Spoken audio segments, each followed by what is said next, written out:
From KVUE News in Austin, you're watching Texas This Week with Ashley Goodo. Good Sunday morning. From 2010 until 2020, Texas had explosive population growth. So much, in fact, that the Lone Star State gained 2 seats in the U.S. House of Representatives. One of the new districts is in the heart of Austin, prompting longtime Congressman Lloyd Doggett to launch a campaign to represent the newly created District 37. That, of course, opened the door for some Democratic hopefuls to represent District 35, which is made up of East Austin and stretches down into Hayes, Comal, and Bexar counties. 4 candidates are vying to be on the ballot in November. The top 2, according to polling and fundraising totals, are former Austin City Council member Greg Casar and State Representative Eddie Rodriguez. This morning, we're hearing why they want voters to elect them. First, tell us why you want to be the next congressman for District 35. I believe that working Texans deserve a progressive fighter who will deliver on things like Medicare for all, a $15 an hour minimum wage, reproductive rights, a functional electric grid, and a better vision for Texas. You have gained a lot of national support in this race. Senators Bernie Sanders and Elizabeth Warren, Congresswoman Alexandria Ocasio-Cortez, all endorsing you, but some see them as too far left, and some of the progressive policies that they support not good for Texas. What do you say to that?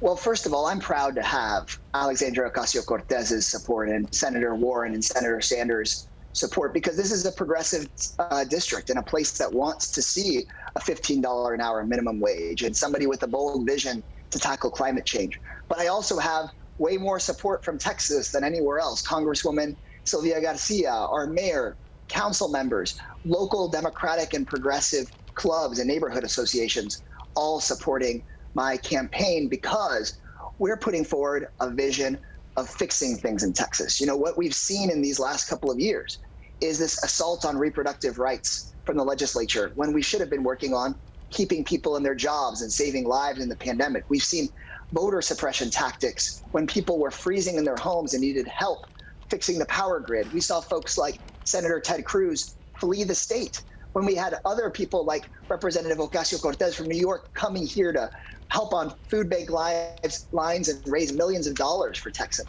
So at the end of the day, I think that folks like Senator Sanders, but also folks like Wendy Davis, who is, here a native Texan, are the kinds of people that are sticking up for the folks in East Austin. At the end of the day, I think what people want to see is politicians who really care about the everyday people who so often get left out, especially in places like East Austin.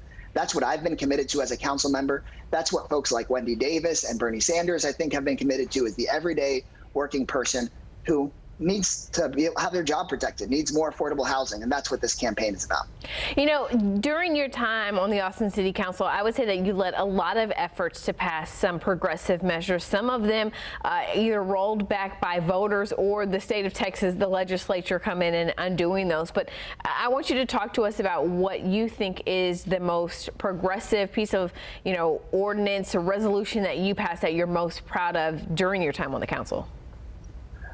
There have been a lot of things I've been proud of. For example, we closed tax loopholes on Lake Austin, some of the most luxury properties in Texas who had been paying zero in city taxes. We stood up to the status quo and closed those loopholes so that we could reduce the cost for everybody else, for working families.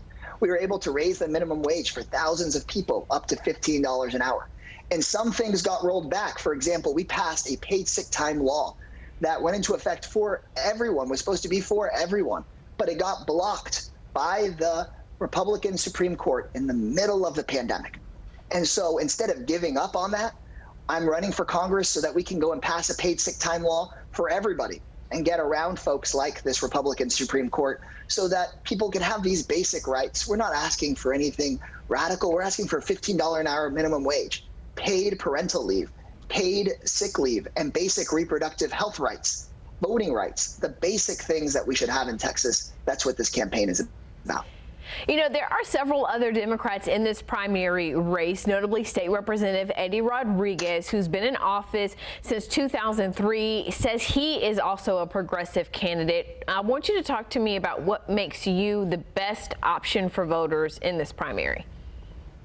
There's no one else in this election that can show that even when we've had really tough fights, that we haven't backed down. You know, I've stood up to corporate special interests time and time again, making sure that workers make a living wage and are safe on the job. Stood up to the Republicans in the state capitol who tried time and time again to close the Planned Parenthood on East 7th Street.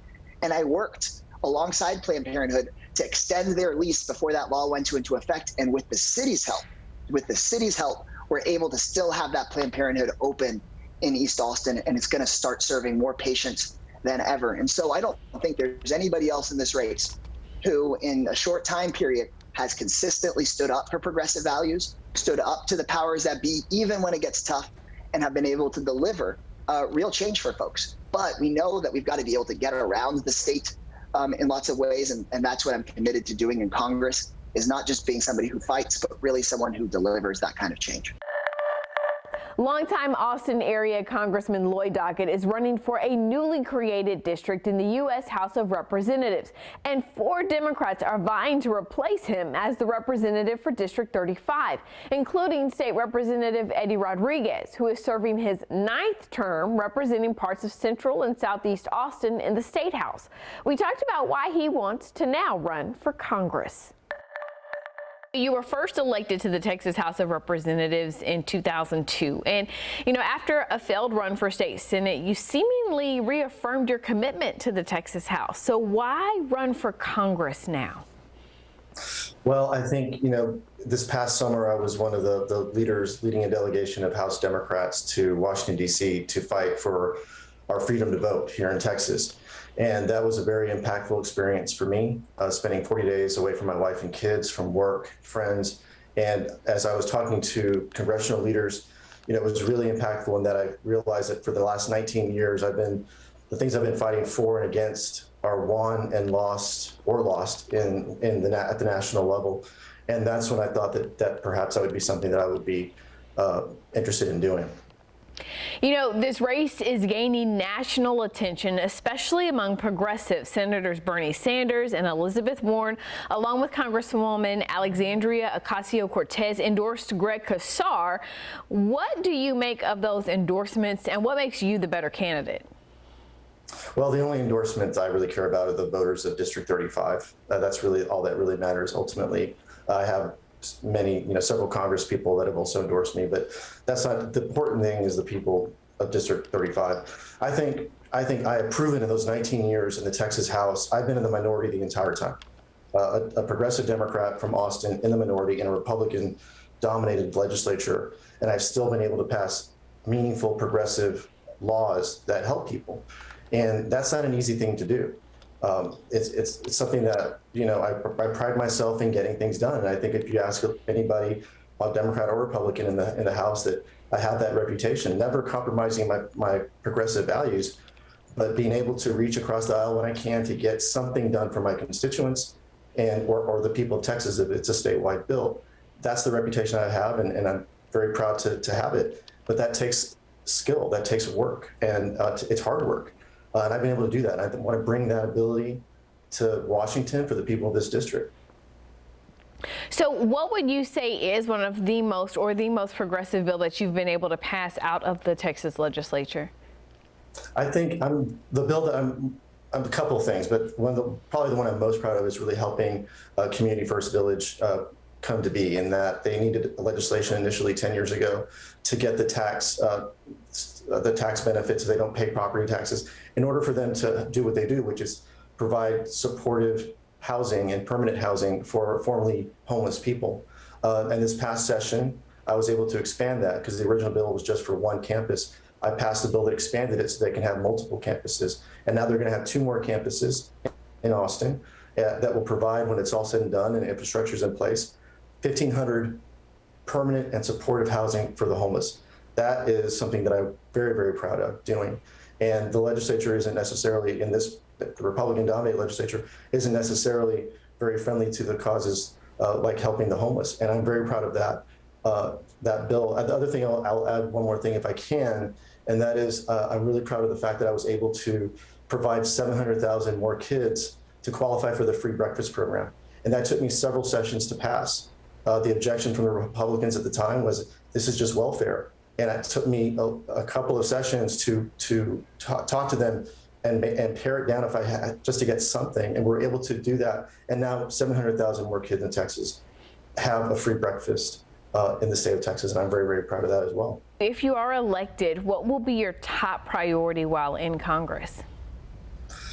Well, there's a lot of issues, of course, but I will say that, look, I mean, I come from working class folks. I'm the first in my family to go to college. And as cheesy as it may sound, they taught me to believe in the American dream, that if you work hard, you can do better than your family, your parents before you. And I believe, sadly, that I think that dream is fading for many, many working class people in this country and middle class people in this country. So I would fight for affordable health care.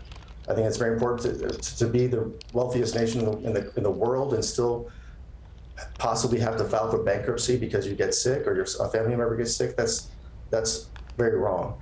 I think we need to also fight for a minimum wage, give people a better opportunity to make more money so that they can provide for their families.